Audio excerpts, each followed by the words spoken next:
Hi, folks. Welcome to the Getting Your Edge podcast. My name is Dennis. And hi, I'm Judy Gratton. And we're here to help you right-size your home and your life.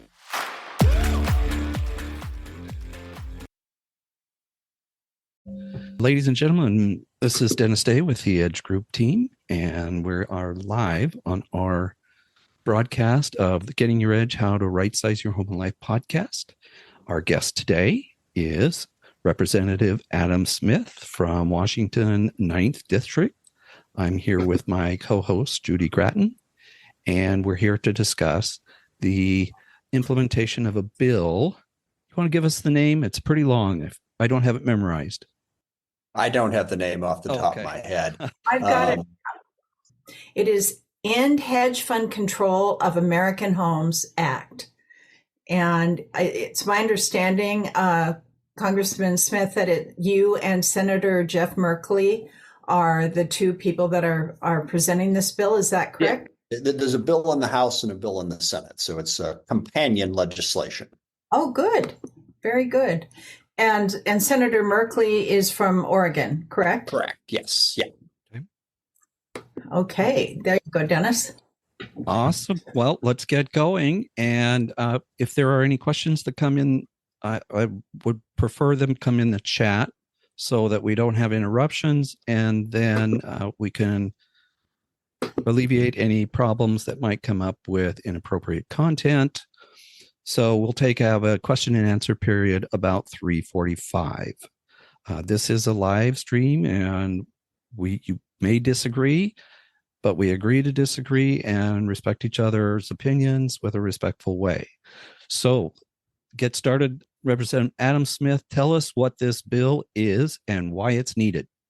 Well, it is focused on a particular aspect of the housing market, and that is something that's just sort of come up here in recent years, where you have hedge funds, basically large money funds, that are buying up homes.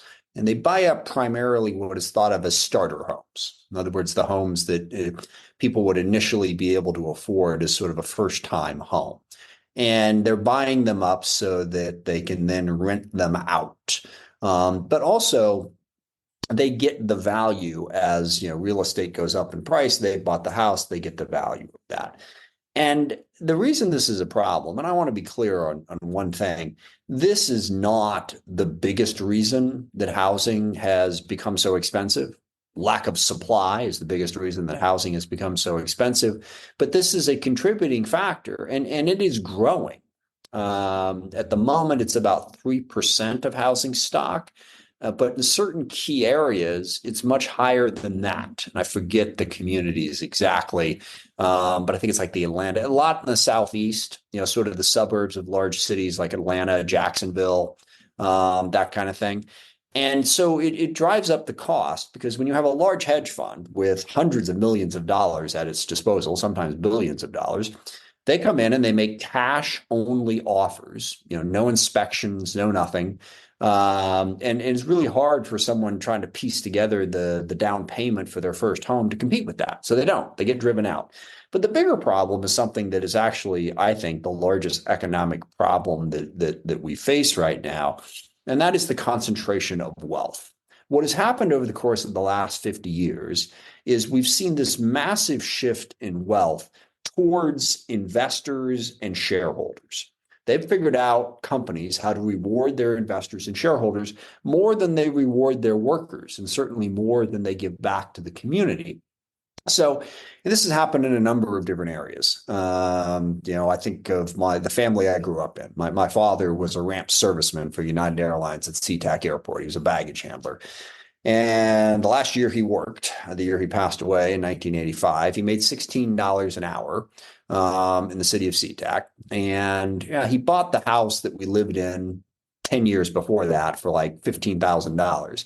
And then you look at how much the cost of housing has gone up since then. That same house lists for about $500,000 on Zillow. Now, the wages for your average baggage handler have only gone up to like $29 an hour, maybe, nowhere near keeping up. And United Airlines, the company he worked for, the shareholders are doing great. And that's where all the money goes. So now if you're a blue collar person, you're trying to make it in the world, where do you find your wealth? You find your wealth primarily in two places. One, the job you work. What are they paying you? All right. Two, what has worked for a lot of blue collar families is housing. You scrape together the money, you buy that first house, it goes up in value, and then you're able to buy another one. Well, now what the same corporations have done, where they've come in and they've taken the wages and put them into shareholder value, now they're going after sort of the last bastion of blue collar wealth creation, which is the value of your house. They're getting that increased value as the housing stock goes up. They're the ones who have bought it, and they're renting it back to you for a higher price. They just shouldn't be sucking the wealth out of communities in this way to reward people who already make an enormous amount of money. Sorry, that was a little bit more long-winded than I intended. Oh, no, I think that was wonderful. Thank you so much for explaining that. And I can relate to that personally. I mean, when my husband and I, just before, right after we had our first child, we bought our first house, and it was in Kirkland, Washington, which is now considered to be a rather high-end neighborhood. And it was just a very modest 3-bedroom, 2-bath, little 2-story home. And I think we paid $80,000 for it. 68. Or 60, he's 68,000. And 4 years later, we sold it for 111,000. Right. And we fixed it up, but it gave us the ability to take that money, invest in something else. And I was talking to a gentleman last week about a book called Capital that talks about wealth building throughout history, and how no matter how wealthy any individual is, the majority of their wealth was built on buying real estate. And so when you take that away from middle-class America or first-time home buyers, they're, yes, you're making a living wage, hopefully a living wage. We're always fighting to keep up with inflation, but you're taking away that chance for people to earn that money, to have that to leave to their family. Yeah, no, absolutely. And this is the broader economic trend in society that really has changed in the last 50 years, as so much of the economic incentives have gone towards investors and shareholders. And I remember back in the 90s during the dot-com boom and the tech boom, when everything was going, and everyone was talking about how, well, gosh, everybody can buy shares, and you don't have to rely on your job anymore to make money. Well, yeah, I mean, I suppose, in the blue collar family I grew up in, we could have scraped together money and bought a few shares in some company, but that's not where you're making your money. All right. And the people who can buy like 1 million shares, they're the ones who are making money off of that. And they're not paying the wages, and they're not giving the value to working class families. And this is a problem across our economy. Now, this has been exacerbated in the housing area by the lack of supply, because we haven't built enough housing to keep up with the demand. And, when you look at the economic insecurity that people face, in fact, I was just reading an article today in the New York Times about how good the economy is in terms of, unemployment is low, the stock market's going great, inflation has even come down. You have a situation where people's wages are actually, for the first time in a long time, exceeding inflation, and they're keeping up. And yet people still feel economically insecure. And there was a whole bunch of analysis as to why. There's a bunch of different theories, but I'll tell you, one of the biggest reasons is two things that are expensive right now: housing and food. And what are the two things that everybody has to have? A place to live and food to eat. And that's the price crunch that people are feeling. So even though other measures of inflation are down, if you can't afford, a place to live, you're not going to feel those other benefits of the economy. Correct. And we deal every day with the people who desperately want to buy a home, or people downsizing who want to sell their home. And the first thing they say to us is, where am I going to go? Yeah. And so when I think I heard something on NPR regarding your bill, and I was like, oh yeah, I know there is a shortage of inventory based on not enough new construction, but we don't need anything added to it to prevent people from being able to buy homes. And I have written offers. There was one family, I think we probably wrote 25 offers for them before they ever got anything. And was it anything like what they really wanted? No. And what were they fight? First of all, they had an FHA loan. And so that was supposed to help people to be able to buy a home, and instead it was a hindrance. We were fighting cash offers. Right. And in addition to hedge funds, there's international cash offers that have become really difficult for just your average blue collar or middle American worker to compete against. Is there anything that you know of in Congress that's looking at international contribution? I have to refresh my memory. I have a vague memory that yes, I know certain localities have placed limitations on what foreign entities or foreign individuals can buy in a given community. And the same sort of, they're doing it as an investment. Now, if you're moving here from someplace else, fine. But a lot of times you do have that investment piece coming in. And the final piece on your all cash offer thing is getting back to the point about investors and shareholders, which I don't feel like I've explained as clearly as I should. A lot of those cash offers are also coming from individuals who are in fact going to live there, and they're the shareholders. They're high up in the corporate chain in Amazon or Microsoft, and they've been getting all kinds of shares for that, and they have the cash because of how much the stock market has gone up. And look, don't misunderstand me here. I am a capitalist. As I always joke, with a name like Adam Smith, what else could I be? So I don't have any problem with making sure that you create an environment where investors feel like, yes, I'll make that investment. I'll buy shares in that company or invest in that company. We've just pushed it too far in that direction. And Amazon's actually a good example. And I feel bad picking on Amazon because everybody does this, and it's not just Amazon. But in my district, the example is really apt. So they have a warehouse down in Kent. I always like to joke, they call it a fulfillment center, but I've worked in warehouses. It's not a fulfillment center, it's a warehouse. I've been in their warehouses. They are huge. They're spectacular, yes, and that's great. So your starting wages at that center, and this was as of a couple of years ago now, it might be slightly higher now, but it was $16 an hour.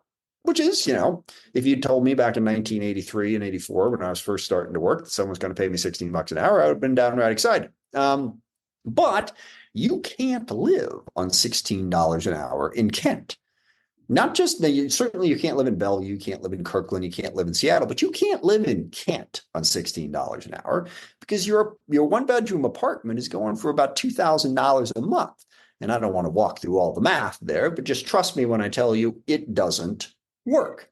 Now, why is Amazon paying their workers $16 an hour? It is an almost $3 trillion company, all right? And their stock prices are all through the ceiling.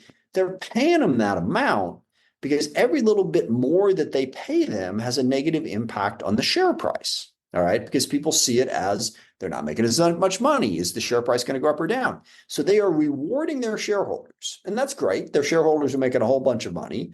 But now you've got these thousands of workers on the line level. They're the truck drivers who deliver for Amazon, same thing, who are barely eking by. And now these same people are competing with the Amazon shareholders and shareholders from other companies to buy a house. Mm-hmm. And their shareholders have all the money. They'll come in and they'll plop down 2 point. I live in Bellevue.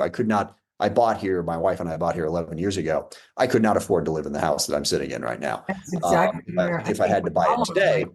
Mm-hmm. Right. But they, so now you got to compete against these people who come in and make a $2.5 million cash offer. There was one home in Bellevue that sold for 100% over asking, and they tore the house down. Right. Right. That's the kind of thing that there's just absolutely no way for the average American to grow that wealth like you're talking about if they can't even get in.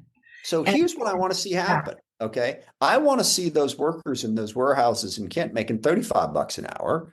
And the share price would come down a little bit. It would. Okay. So, the executives who have 1 million shares or whatever, they'd make a little bit less money. All right. But then the people down below would be able to buy food, send their kids to college, maybe, depending on the college, and get a place to live. And that's what's just completely out of whack. And I wonder, because for instance, we have a little condo that we have down in Long Beach that we go to frequently, and it is very much a resort community for the most part. People go down there to play and have fun and whatever. And the people You're talking Long Beach, Washington, I assume. Long Beach, Washington, yes. Not Long Beach, California. Yeah. No, but I think this would probably be true in any case. And I don't care what part of the country you're in, but the people that provide the services for the people that go there, live there, the checkers in the grocery store, the gas station people, the cleaners, the whatever, they can't afford to live like you were saying about Amazon. In the communities where they work, they can't afford to live close enough to even work there. And the problem is spreading. Some of them are homeless, to be honest with you. And that's a thing that I never, ever thought I would see in this country. But, and some of them are living in like fifth wheels in their parents' front yard. I know, I've talked to them, and it's just shocking to me. It's just, and I so applaud what you're doing.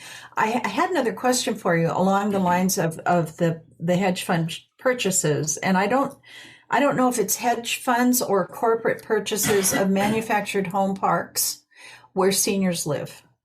And I have clients that I've sold homes to in these parks that they're getting to the point now, because the space rents have been risen so high that they're on a fixed income and they cannot afford it. And is that part of your bill to look into that sort of a thing? Because they can't move those homes. If they do, they can't sell them because they are expensive enough now that most people have to get a loan. And you can only move a manufactured home once, and after that, you can't get a loan. Yeah. No, it is not covered by my bill, but it is also part of the problem. And would definitely, I've spoke with my staff or emailed with my staff about this earlier today. We will look into that aspect of it, which is basically corporations, hedge funds buying up mobile home parks, and then pricing people out so they can come in and build what they want to build. Look, the thing on television, probably, I saw it probably 2 years ago, showing a busload of potential investors driving through a manufactured home park in Florida so that the entity, the hedge fund or whatever, could show them what a great profit maker this was for them. And these were just people trying to live in their home and with a set income that they could afford when they bought there. And I was appalled. At some point, when we don't have the people to support the economy on the bottom, the ones that need to buy food and need a place to live and whatever, and they can't do it anymore, doesn't that affect the shareholders? Don't they see that? It's not trickle down, and it's maybe trickle up. I don't know. Yeah, well, actually, Nick Hanauer, who's a local, ironically, one of the early investors in Amazon, but Nick has written a lot about precisely the problem you just described, and he refers to it that we need middle-out economics instead of top-down economics. And the point is that, yes, the broader economy becomes hard to sustain if you have too many people who can't afford to buy anything. And yes, that could eventually bring things down. But sadly, folks are able to sort of just concentrate on higher end markets and figure out how to make this work so they can keep this going for a longer period of time, even as a substantial percentage of our population finds themselves in the economic trap that you just described so well. Mm-hmm. So I have a question. I just read in LinkedIn that the top 20 hedge fund managers made record profit in 2023, $2 billion more than 2021, $67 billion. This is 20 hedge fund managers.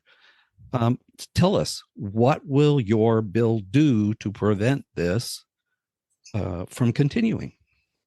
Well, a lot of that money is made off of other investments. So that's the larger problem that I'm talking about. But in the short run, one of the things my bill will do is it will prevent them from making even more money off the backs of homeowners and renters and blue collar families who ought to be profiting, ought to be the ones getting the benefit of the increased value of real estate.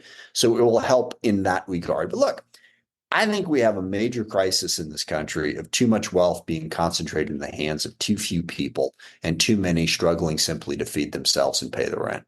I mean, and we need to be bold about our policies to address that, to get more of an even distribution. And you can make arguments about, well, people ought to be rewarded for their effort, and who is the government to step in and take money from one group to give to another group. But look, to a certain degree, the government has already stepped in to do that, but they're distributing the money the wrong way. I mean, corporations only exist because the federal government allows them to exist. It is a corporate charter put into law. So we could change that law so that all the profit and all the money doesn't go to those few people. The tax advantages that these investors are given are overwhelming in a whole number of different areas. The losses that they can write off, the different places that they can hide money from taxes, all to encourage investors. And look, again, I'm a capitalist. I don't want a socialist run system. I don't want a system where the government owns the means of production. I understand what that does, but there is a balance here. And we have lost that balance. And that's just the it. power. It's not an either or, it's both. We can do both. We used to do both.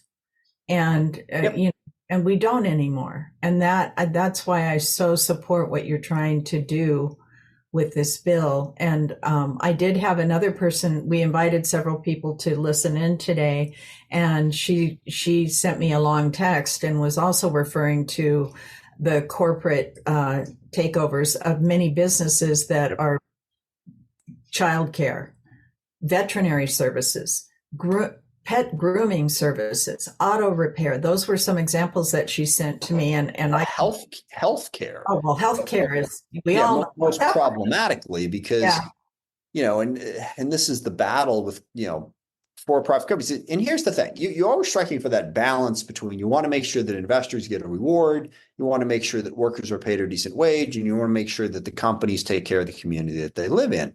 But once you get into publicly traded companies, the share price, it can always be a quarter point higher.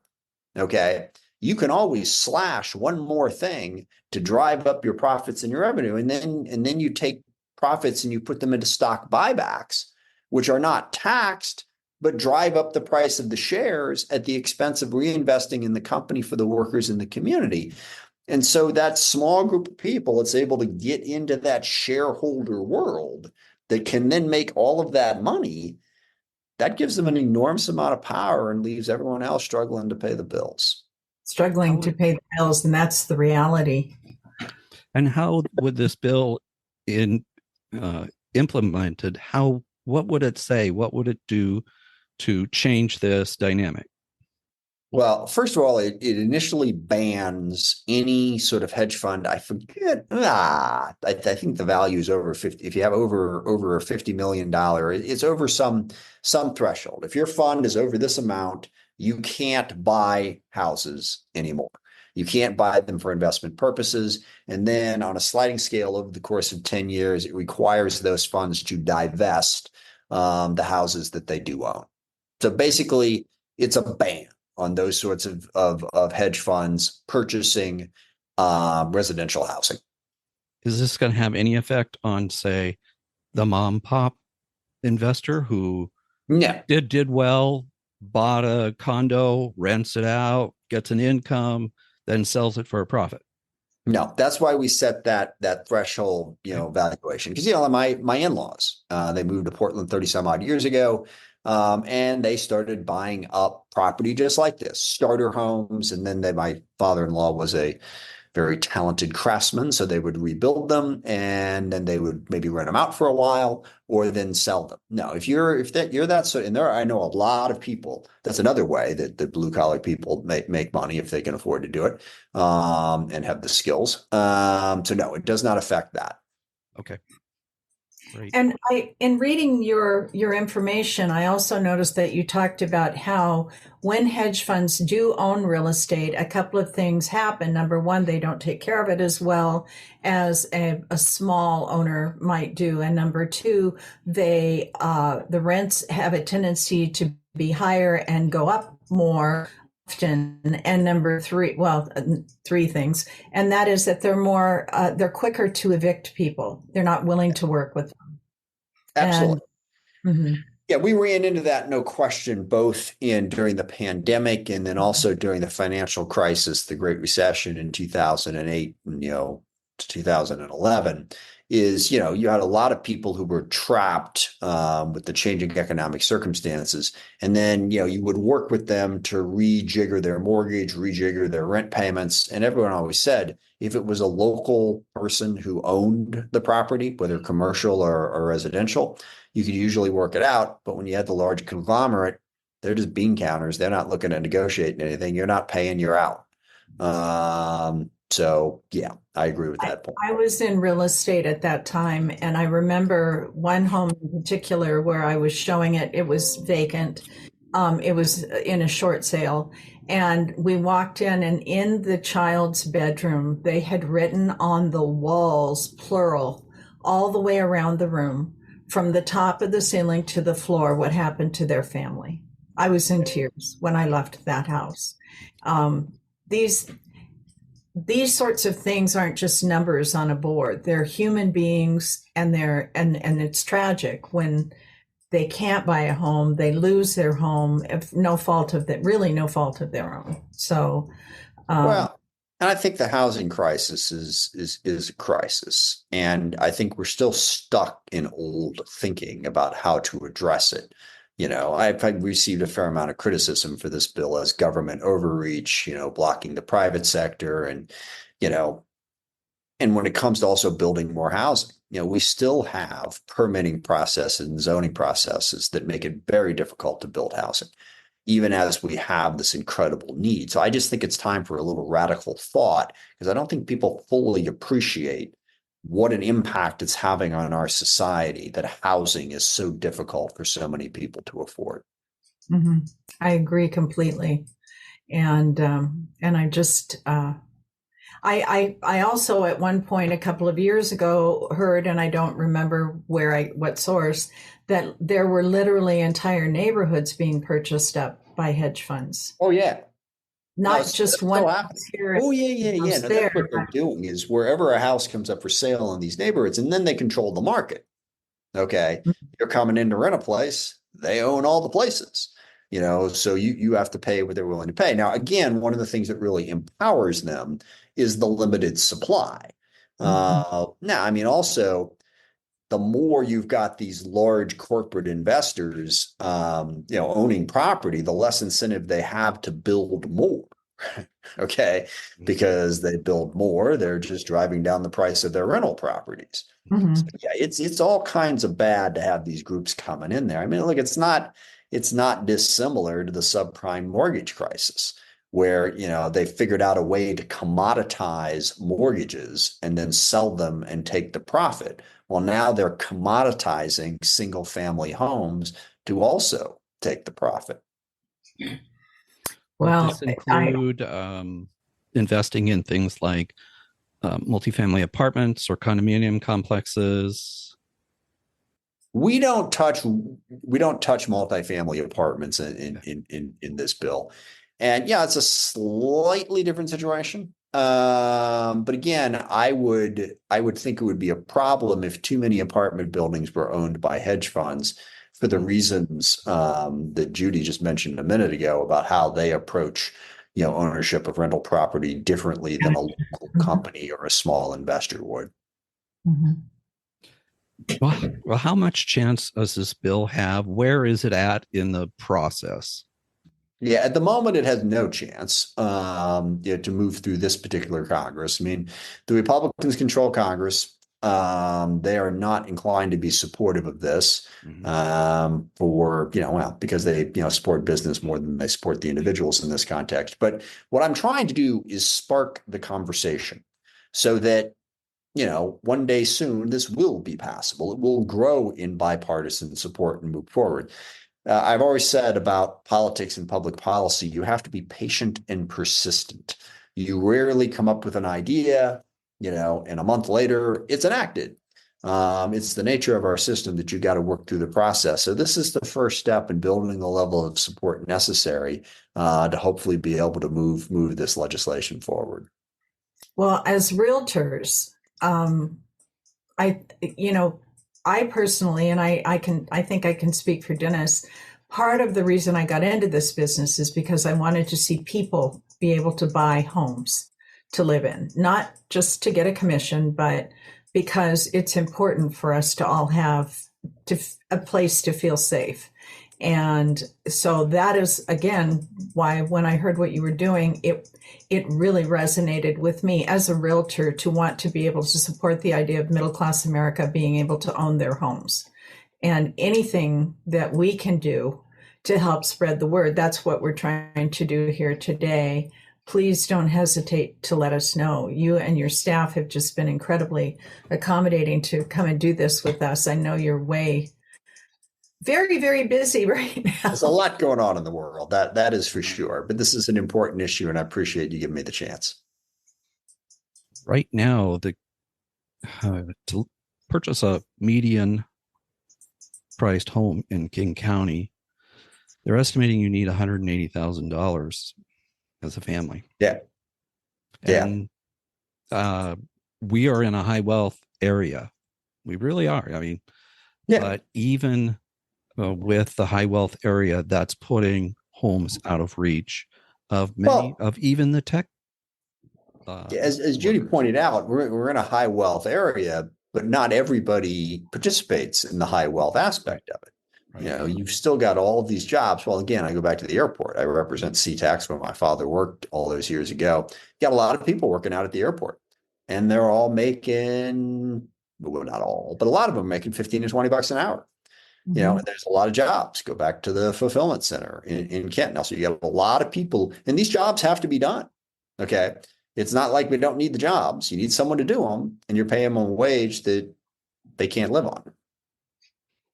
So if a low-income worker is working, extra hours and is not making it enough to purchase food and rent, how are they going to buy the things that Amazon sells? Yeah. Well, that's the middle out economic point that Nick Hanauer makes. He started out Pacific Feather. They made pillows and comforters and that sort of thing. And he's now worth probably $1 billion, whatever, worth a lot of money. And he says, no matter how much money I'm worth, there's only so many pillows I'm going to buy. Okay. All right. You need to broaden the base of people who need to buy those and who need to buy new furniture or whatever. And if the people that can't afford that, then you're lowering the market, and it's long-term harmful to the economy. Now, capital is mobile.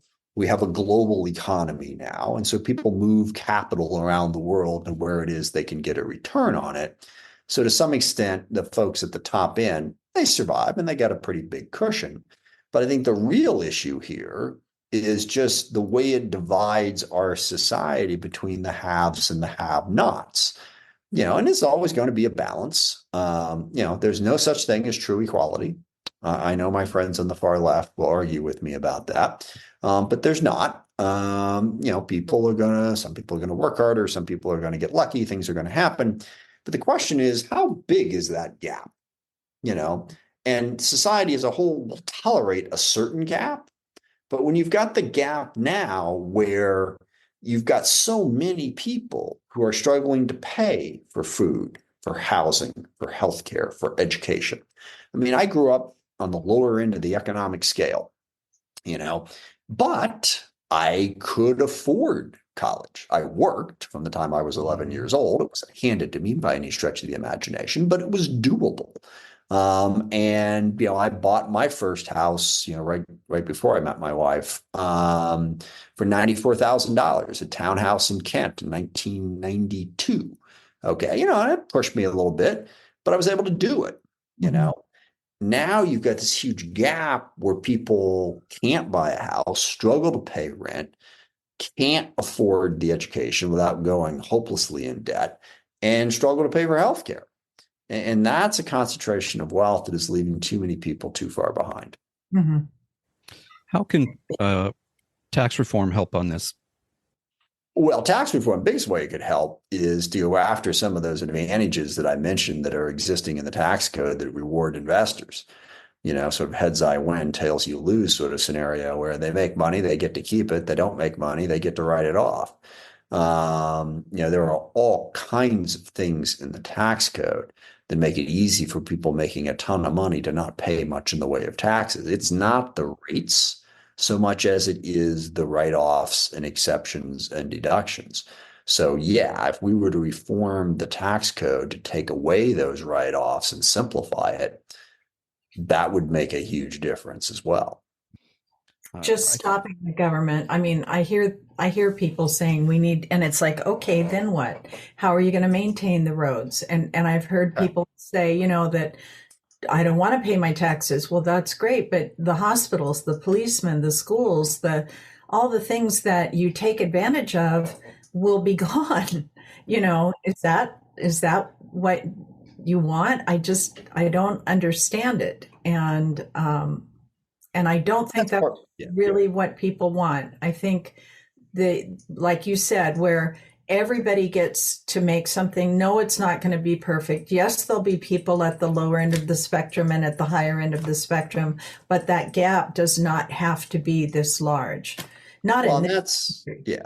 Sorry, that's part of the process. It's funny. I smiled because you're taking me back to one of the earliest conversations that I remember from my political career and making people understand what taxes go to. And look, and the government's got to work to be more efficient and more effective at all of that. But I was campaigning for re-election back in 1994 when I was in the state Senate, actually, and I was doorbelling in Normandy Park, which is a nice little community in the South End. It was in the 33rd legislative district. And 1994 was a very anti-government year.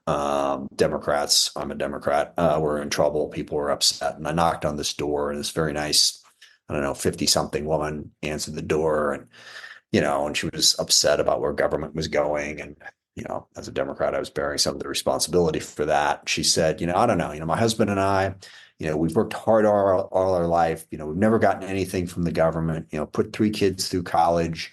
And our taxes just keep going up. And I said, well, where'd your kids go to college? And she said, well, they went to the University of Washington. They, one went to Highline. And I said, well, you realize that, taxes pay 2/3 of the cost of that education, which at the time was true. And I said, and did they go to Mar Vista Elementary right around the corner? And well, yeah. And there's the library around the corner. You ever go to that? Yeah. And, and you go to work and you drive down these roads. And, we had this conversation. She said something to me that I love this comment.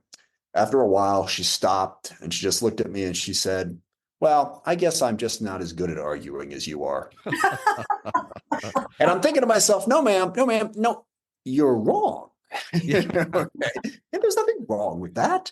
But I love that line. I'm just not as good as arguing as you are. I remember that one. I can use that.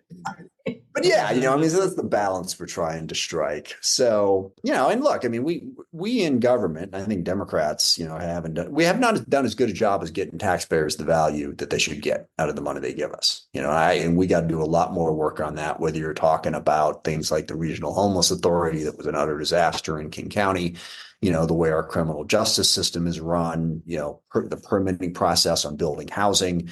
There's a whole lot of things that we could do better. But at the end of the day, if you're going to have a fair, civilized society, you're going to need a balance between the private sector and the public sector, between government and private companies. And I always try to work to find that balance. Judy and I built our business around helping downsizers, people who have lived in that family home for a long time. They've been able to generate quite a bit of equity. But when they sell that home, they are taxed over individual $250,000 on capital gains, $500 as a couple.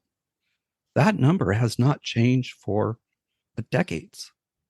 And in 2013, King County's median price for a home was about $220,000, and now it's Right. 765. So people who are elderly and they're ready to downsize, and they're a single person, maybe widowed, they're being taxed greatly on the equity that they have accumulated. Is there any discussion about at least raising the thresholds of those capital gains? Yeah, there is from time to time about what that threshold should be, and I think it's a fair argument to ask whether or not it should be raised. But also, again, if we're going to have government function and be fairly funded, you make money, you pay taxes. And capital gain is one area where you're making money. Should the tax be as high as it is? We can certainly have that debate. But you would also, if you made substantial changes to that, you would sweep in a lot of people who are very well off. Okay. Depending on how you do it. So I would have to weigh those equities between giving another sort of upper middle class tax break, of which there are many.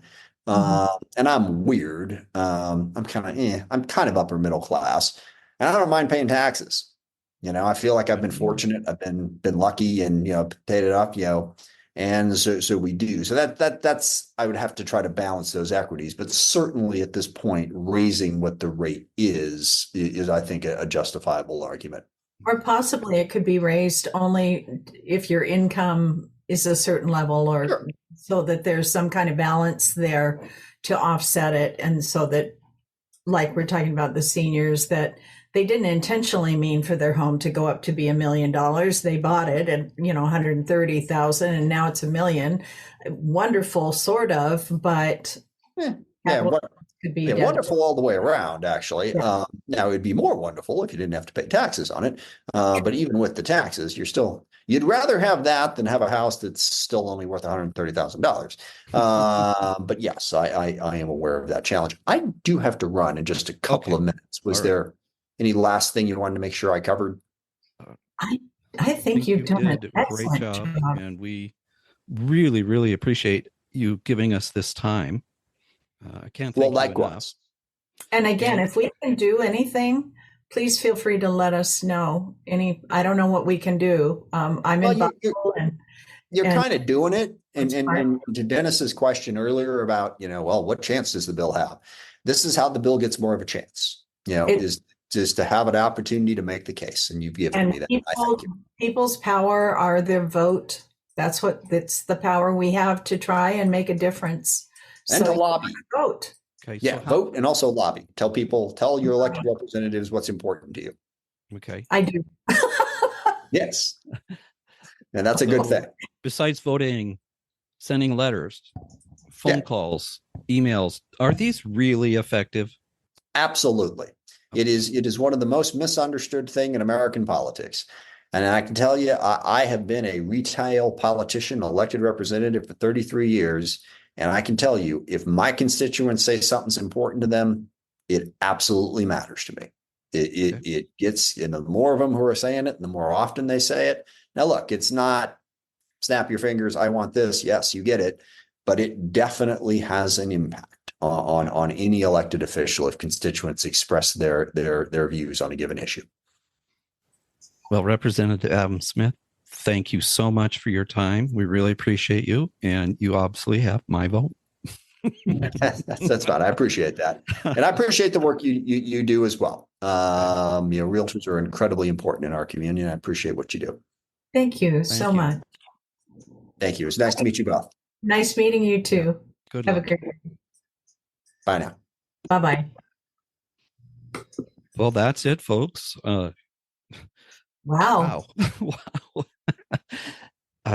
If you have any feelings, positive or negative, about what we've discussed, contact your legislator. Adam Smith is in my district. I voted for him for years, and I truly appreciate what he is offering, and thank him for coming on. Any last comments, Judy? Just, I think, to underline that reach out to people in Congress, both state and and federal. Let them know what you think. Vote. You've got to vote. It's the only tool you have. And I think not too long ago, there was a show there was a thing on the news about a vote in a small town here in Washington that came down to one vote between, I think the guy they were both running for mayors, and one of them voted for himself and the other one didn't. Yeah. And that one vote made the difference. So your vote counts. It always counts. And maybe we could put in somewhere in the recording a link to register to vote, at least in the state of Washington. We can do that too. And we can include a link to contact Representative Adam Smith. Right. And we were going to add a copy of the talking points on his bill. Mm-hmm. And anyway, we'll have that all together on our YouTube channel. Is that correct? Or on, where is it going to be? Yes. Sure. Or we'll have the audio downloaded and ready to go, dropped tomorrow by 9 a.m. And we'll have the video up as soon as possible on our YouTube channel, Getting Your Edge, How to Right Size Your Home and Life. One thing I don't think that was mentioned, and I read it in his points, and it's when you give numbers, I think it really makes a bigger impression, and that is that currently in the United States, 574,000 homes are owned by hedge funds. Yep. And last year, in 2023, they purchased 23% of all single-family homes in the country. So that's kind of a big deal. And that's why it's so important. And call your representative if you want to see basically allowing middle-class America to go back to buying their own homes in their country. That'll be a start. And maybe if that happens, then construction, one thing will change another, and then maybe that will initiate more new construction in the areas where it needs to be. So again, call your representatives, tell them that you want them to consider this bill, and we'll have it in the recording for you. Well, I just read the MLS, and the Northwest MLS covers most of Washington State. There's a few counties over in the southeast portion that it doesn't cover, but closed listings was down 26%. That's, a quarter fewer. And it hasn't been this low before 2013. There is fewer homes to buy. And if the hedge funds are buying a quarter of those, that means you're left with 50% less homes to purchase. Fortunately, the prices have not risen because of the interest rate. However, they are anticipating, I just read a thing today and posted on it in our social media, that in general, all the different companies that look at what's going to happen to appreciation is saying that there will be 2% appreciation in 2024. And so, that doesn't sound like a lot, but it does significantly raise the price of what a home is. Watch out if interest rates get below 5. Mm-hmm. It's going to be crazy time again. Yeah. So if you are thinking about buying, please feel free to reach out to us. We're happy to discuss what your options are so you can make an informed decision. Yeah. That's it for Getting Your Edge, How to Right Size Your Home and Life podcast. I hope you got some valuable information from this. Goodbye. Goodbye. Thank you, Dennis. Thanks for watching. That's it, folks. Thanks for listening. And stay tuned for future episodes wherever you get your podcasts. Thanks. Goodbye.